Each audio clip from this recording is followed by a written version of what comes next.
The Mutual Broadcasting System presents Quiet Please, which is written and directed by Willis Cooper and which features Ernest Chappell. Quiet Please for tonight is called The Thing on the Fourble Board.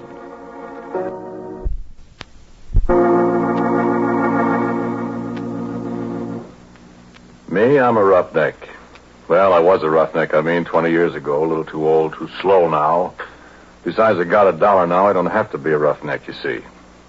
Married, got a nice home. Had to meet my wife. Hey, Mike. Her name's Maxine, but she likes to be called Mike. Mike!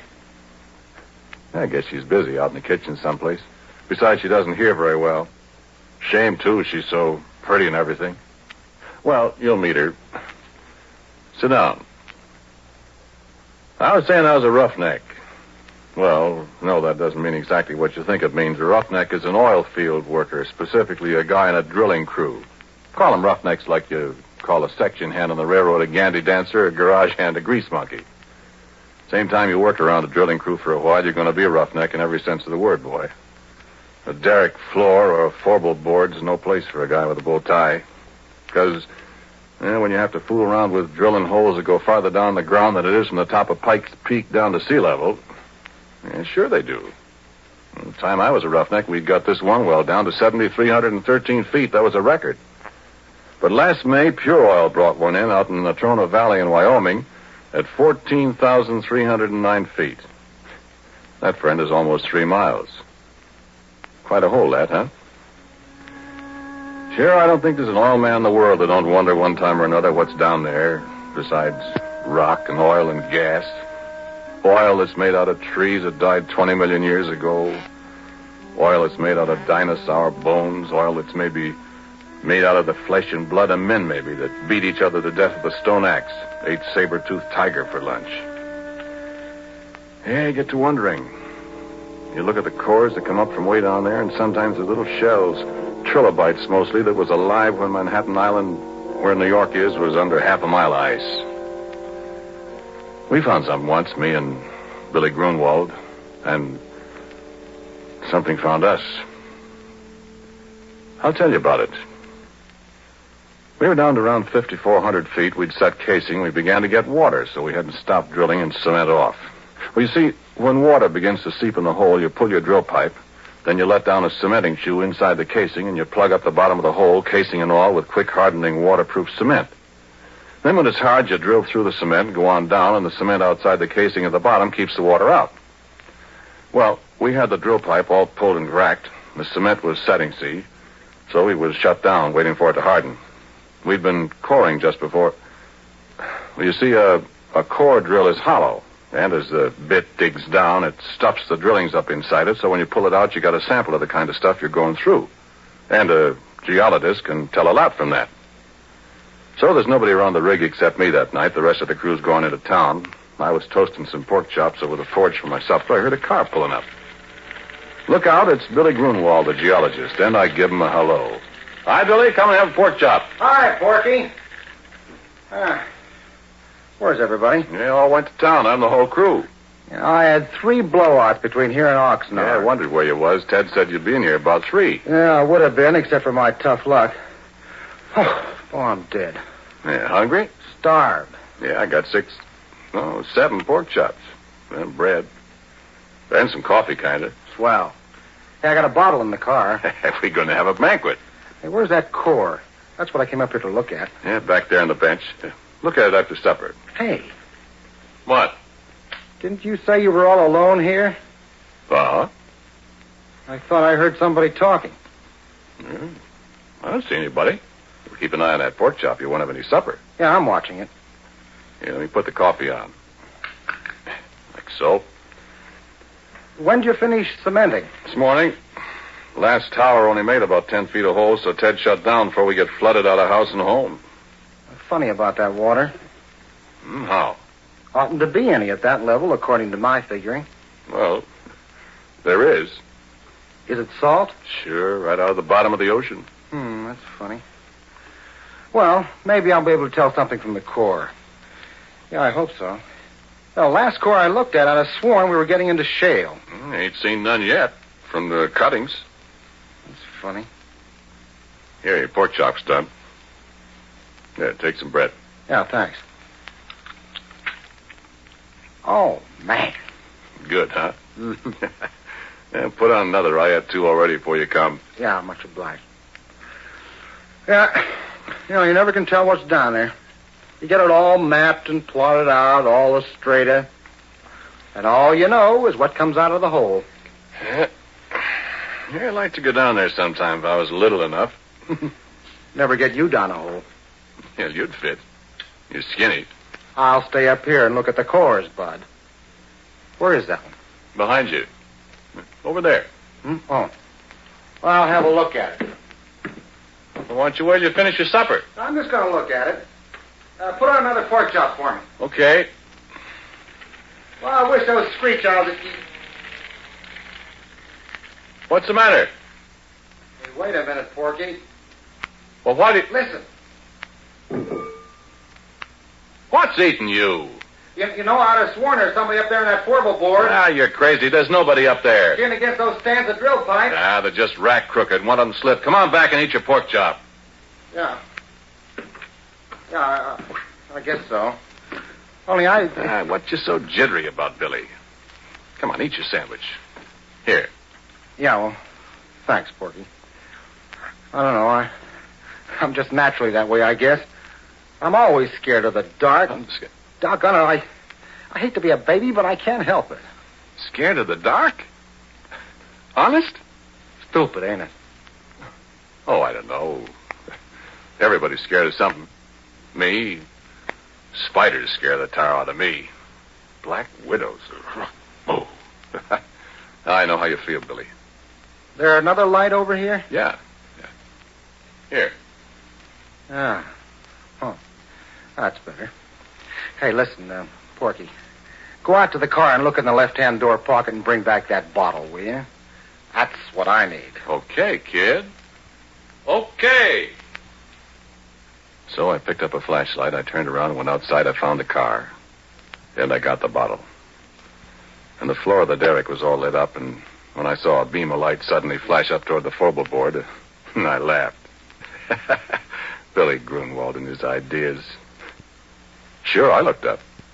There wasn't a darn thing up there, except the drill pipe racked against the fingerboard.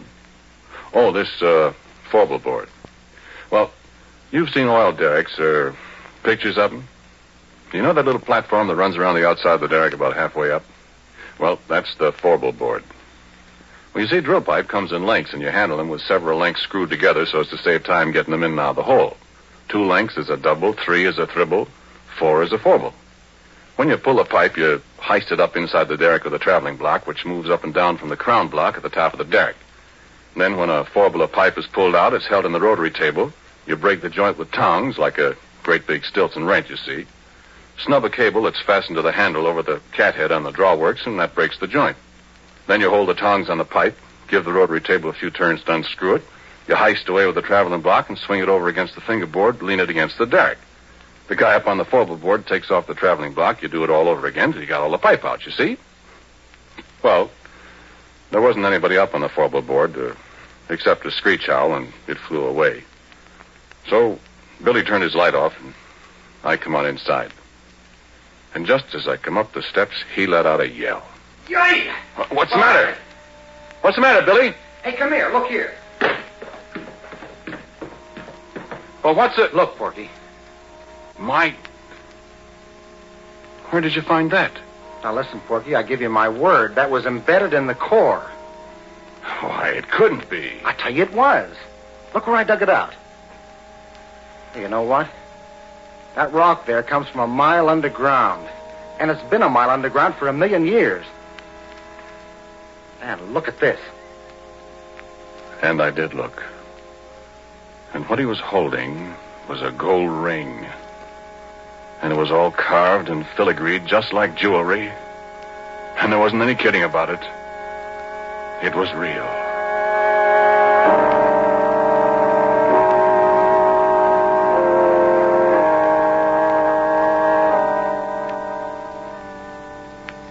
No, wait a minute. Hang on, I ain't done. I poked at the core of rock that looked like a kind of petrified salami or something. And then it was my turn to pretty near jump out of my pants. Because right alongside the place where Billy dug out the ring, there was a mud-covered, but very unmistakable finger. I picked it up, and it was cold, and it was heavy, and it was solid rock. At least it felt like solid rock. And I looked at Billy, and Billy looked at me. He started to rub the mud off this here stone finger. And as he rubbed it, it begun to disappear. No, he could still feel it, he said, but when the mud was gone, neither one of us could see it. And he dropped it to the derrick floor. It went clunk, and we couldn't find it any place.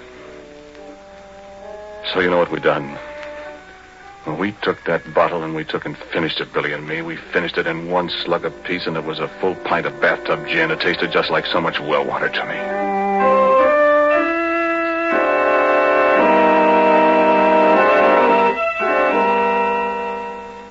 And then we sat down on the derrick floor and we looked at each other.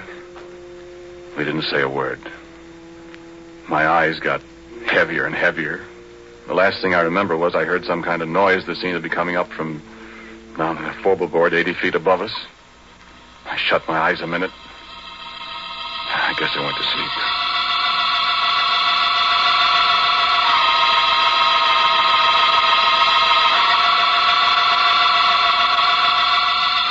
And I had awful dreams. Black widow, spiders crawling all over me with gold rings on their legs. Things I could hear, but I couldn't see up on the Fourble Board. Billy Grunwald climbing up the ladder outside the derrick in the moonlight. Faces looking at me, and I couldn't figure out who they were. Then I was waked up by a horrible scream. A crash alongside me that shook the whole derrick. I opened my eyes to see Billy Grunwald lying on the floor 2 feet away with a broken neck.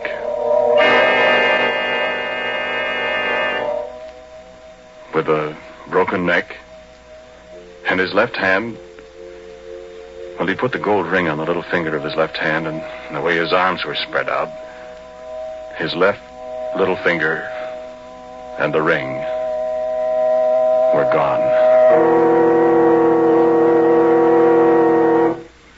Well, friend, I got out of there. I run down to where Billy had left his car, and I got in. I stepped on the starter. I couldn't get it to go, and then I remembered after I pretty near run down the battery that Billy had taken a key. I wasn't going up there and go through a dead man's clothes to get it. So I sat there in the car and shivered all by myself till daylight.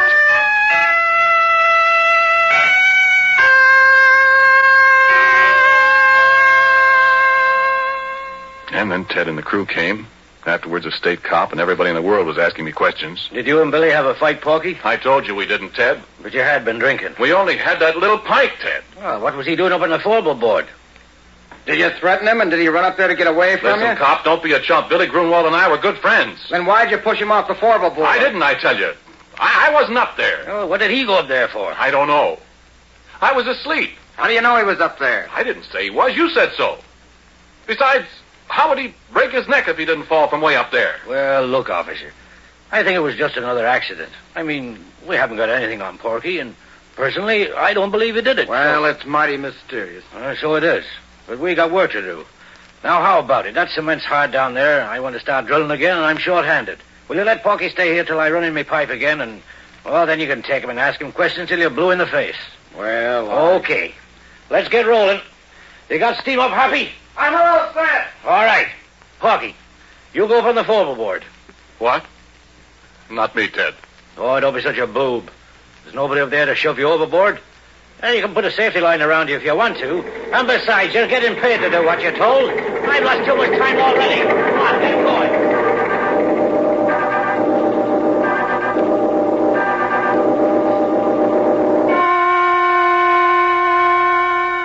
So, okay, I go up on the Fourble Board. And you can bet I took a good gander around before I did anything else. Now I couldn't see a thing. So I signaled to the driller to let down the traveling block, and he did. Came sailing down from up above. I was just reaching for it to pick up the first Fourble drill pipe. Gave a big jerk, and the cable broke. It dropped and nearly pulled me off the Fourble Board. And it landed right on top of Ted. And if you have any idea what a guy looks like after 2 tons of metal land on him from 80 feet up, yeah, you keep your ideas to yourself.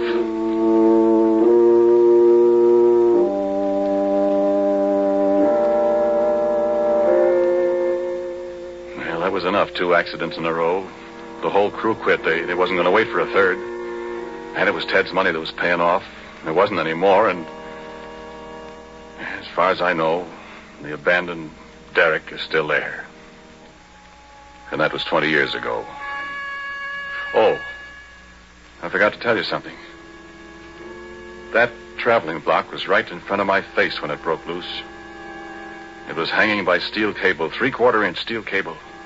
And I saw that cable break right before my eyes. It looked just like a piece of string when you snap it between your fingers. I could almost see the fingers. You know what? There was something up there on the Fourble Board with me.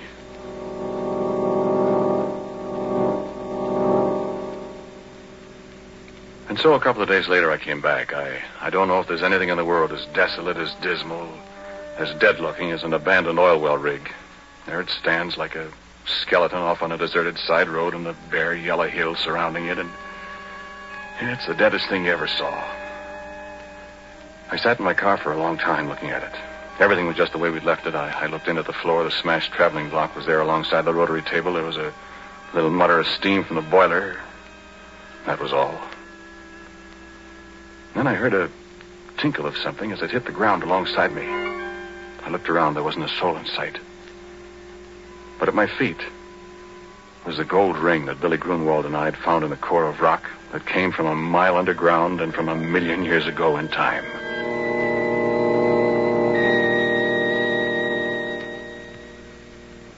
And I heard a little sound. The sound of a kid crying. And there wasn't any kid up there. And I heard it again, and it came from above my head, and I took out my revolver. I loaded it carefully. I started up the ladder to the Fourble Board. Well, there wasn't anything up there, nothing I could see. But there was a voice crying. The voice of a little kid. And then there was a movement behind the rack of drill pipes, and I saw the pipe move, and I yelled, "Come out of there, whoever you are! Come out or I'll start shooting!" And the stand of pipe shivered, and I thought, what can it be that can handle that heavy pipe like jack straws? And then there was a crash.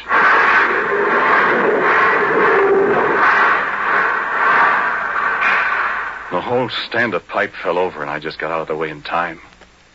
And I was alone on the Fourble Board with the thing.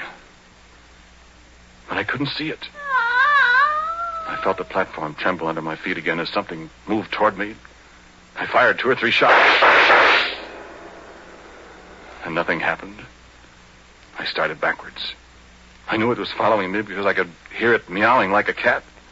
My feet tripped over something. I saw it was a big can of red lead that somebody had left up there. Without thinking, I picked it up and I threw it at the sound, and it splashed. And there it was.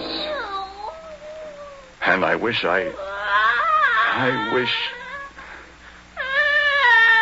face of a little girl, frightened, crying with hunger and terror. Hands like a human being, and a finger missing from the left hand. And the body. Well, I'll tell you about that. I told you how I'm scared of spiders. But I knew where it came from. It had come from the bowels of the earth, come riding up on the drill pipe as we yanked it out of the well. Come to an alien world, and was lost.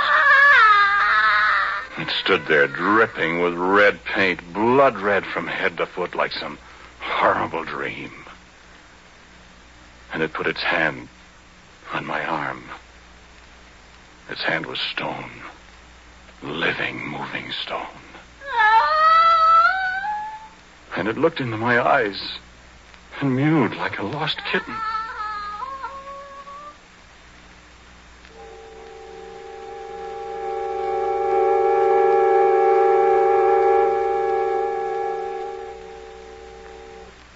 "20 years ago, I discovered many things about it. What it used for food, that it was deaf, that it was invisible and couldn't see people when it was invisible, that if you sprayed it with mud or paint or grease paint, makeup, then it could see people.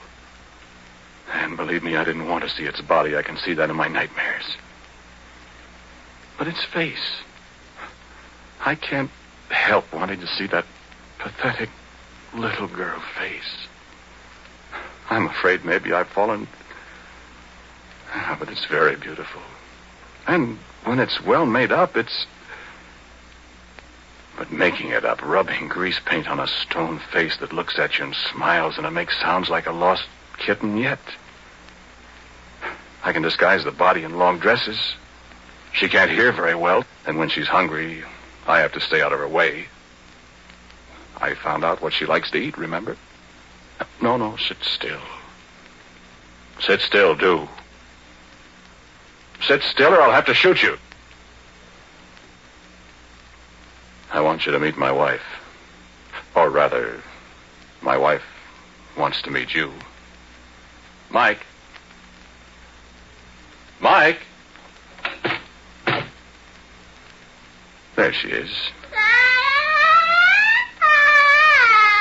Come on in, dear.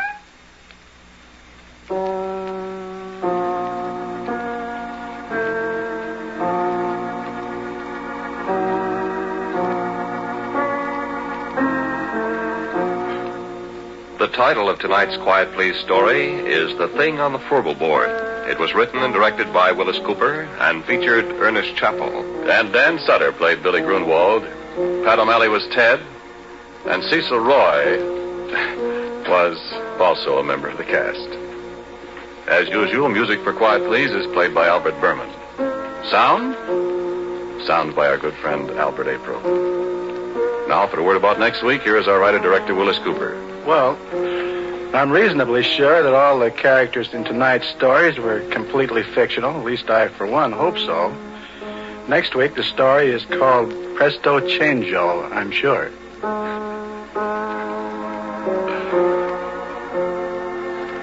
And so, until next week at the same time, I am quietly yours, Ernest Chappell.